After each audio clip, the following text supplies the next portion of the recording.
Hi there everyone, Dr. Beth Westy here, and I wanted to talk about carbs today. One of my favorite things.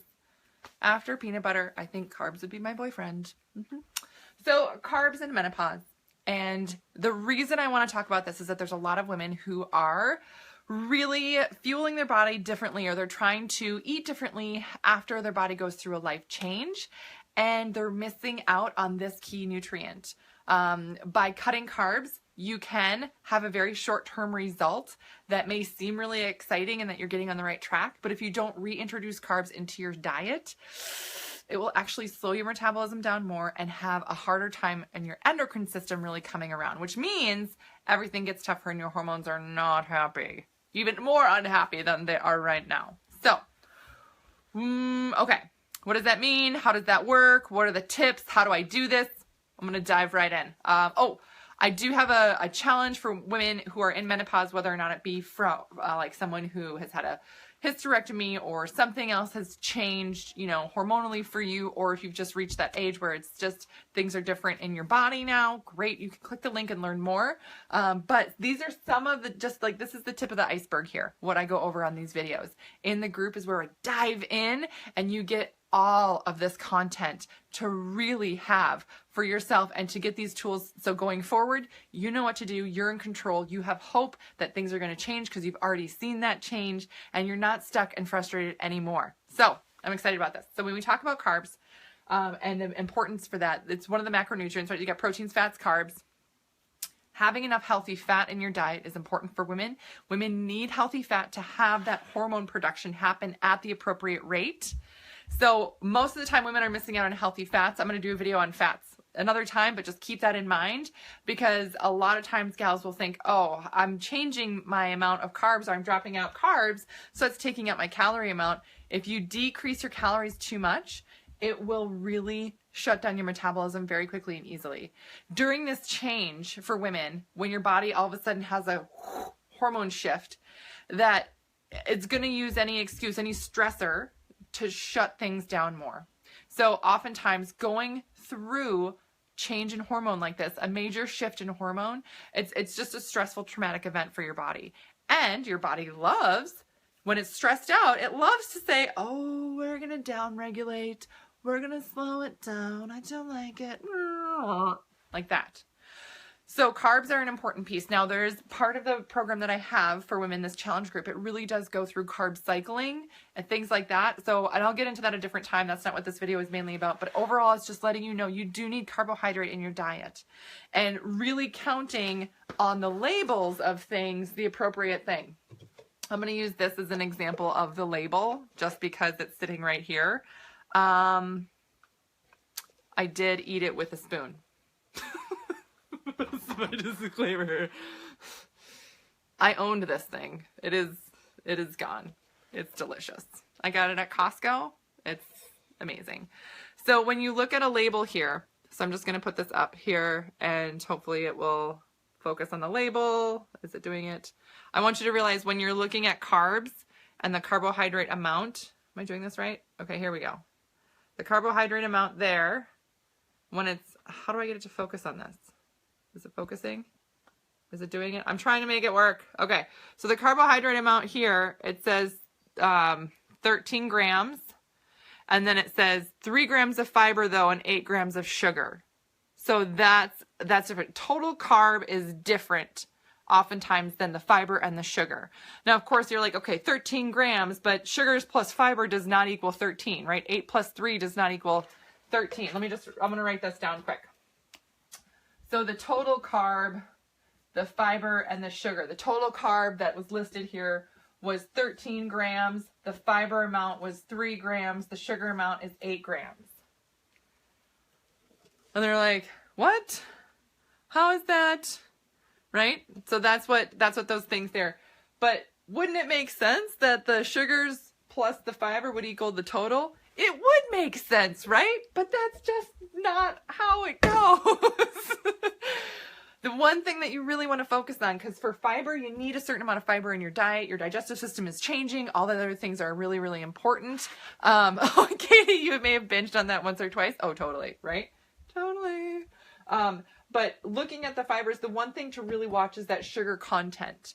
So overall carbs, yes, but really focusing on that sugar content and then making sure your sugars are not outweighing your protein number. So for this, the total protein, well, for this it does. It's not. It's like this is, oh, look, it's a nut butter and it's healthy. No, there's 5 grams of protein. So again, this is like, so this is my treat. This is a treat that I have. I don't use this as a significant source of protein unless I'm mixing chocolate protein powder with it. But it, yeah, but so make sure when you're counting carbs that you're really looking at the sugar amount and that you want to keep that lower overall. But you do still want to have some carbohydrate in your diet. A lot of women will just cut out carbs completely at this point and say, you know what, my metabolism's changing because my hormones are changing and I'm starting perimenopause or menopause. I'm going to cut out carbs because that's going to be helpful. Short term, within the first couple of weeks, you will see things really shift and change. Continuing that on for a month or so, yes, you will still see results in terms of seeing the scale change. And a lot of times that's really enticing or exciting, but just know that long term that that's not going to be a strategy that is helpful for your hormones and having your body function at a normal level, because you're not, through this hormone change, you're not teaching your body and your metabolism to still burn the carbs efficiently and effectively. So overall, looking at, okay, total carb amount, 13 grams, total sugar amount, 8 grams, still needing to have carbs throughout the day. Do you need as many carbs?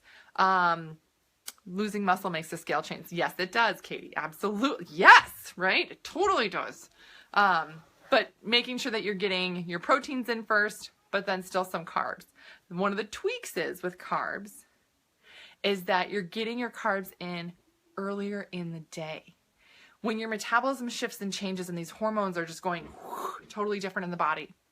Research has shown, and then my experience in working with women, so many women that have been through perimenopause or menopause, that when you get your carbs in earlier in the day, your body is learning to burn that. So it's not about cutting carbs out completely altogether. It's just about limiting them towards the end of the day. So your like last snack and then your last meal of the day, having it be really low in carb, like around, this is a lower carb thing, right? 8 grams of sugar is not that much.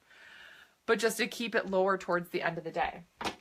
So that's the biggest secret with carbs here, is that you need carbs. You're still going to need carbs. I'll talk about carb cycling and how that affects hormones in a different video, but that you're going to need them in your diet. I recommend, depending on your activity level, and this may be different for each woman, right? If you're really active, you may need as many as 150. If you're not that active, you may need, just 75, but a range that is good to start with, look at 100 to 125 grams of carb. How do you know how many grams of carb are in food? The easiest thing is to track it. Fitbit or, any type of tracking app. Check the labels on stuff because you'll be surprised at what's in there. Again, fiber I don't worry about as much. It's really tracking the amount of sugars in things. So watching that number a lot, because you may be surprised to see, oh, look, oh, this has this much carb. Oh, but a lot of it's fiber. Okay, that's okay then, right? Then don't worry about something like that. If there's a lot of sugar in it, that's where you worry about it. So you're needing this much carb during the day, but that you should limit. So have this earlier in the day, limit at night. That's just one of the biggest secrets. Because again, overall, as your body's shifting in hormone, one of the biggest things is that it becomes tougher to work through some of these sugars and burn it off later in the day. Easy solution, get these carbs in your first, 3 to 4 meals of the day. Beautiful, beautiful. That's great, right? Now, everybody is a little bit different, right? My disclaimer with this, because I just want to make sure I'm giving women enough information to make the right choices for them. And that's why I have these challenge groups, so that women can learn this information and decide, you know what, I do want more guidance. I want to really target this for me. Great. Then this is available for you to jump in on. If you're not ready yet, or if you're like, ooh, I don't know if this would be the right fit for me, that's totally fine. Super duper too. Just here's some other information for you to consider. Again, if you are on a fitness program, or, say you're training for a marathon, in the next 6 months, you are probably going to need more carbohydrate in your diet, you know, even if you are, you know, menopausal. So these are all things to kind of consider for you. So overall, in general, when I talk about some of this information for women, I'm just, you know, I want you to become aware of what you're putting in your body, tracking things, checking labels, you know, fibers versus sugars for the total carbohydrate amount, how many carbs total you're getting for the day. Again, get this earlier in the morning and limit your carbs at night. Is going to make a world of difference overall. So that's what I got for you ladies today. If you have questions, please don't hesitate. Comment below. You can message me. I'm more than happy to answer any questions that you have to make sure you're making the right choices, the right decisions to get you the right results. And again, if you're just like, hey, I want to get here, how do I do that? You know, I'm more than happy to give you some pointers on anything related to your health and hormones and getting that right nutrition in. I'm going to talk more about carbs, carb cycling, and getting the right healthy fats in there. And then one of the biggest things that women get targeted for in menopause is supplements. Take this supplement. All of a sudden you're like, oh my gosh, I'm taking like 15 new supplements now just because I'm in menopause. This is ridiculous. Yeah, we'll go through and we'll decipher them and talk about what they do, and then you can kind of make a decision on whether or not you think it'd be right for you to add that in. All right, that's what I got for you guys today. Everybody have a great day. It's Friday, and then I will chat with you guys soon.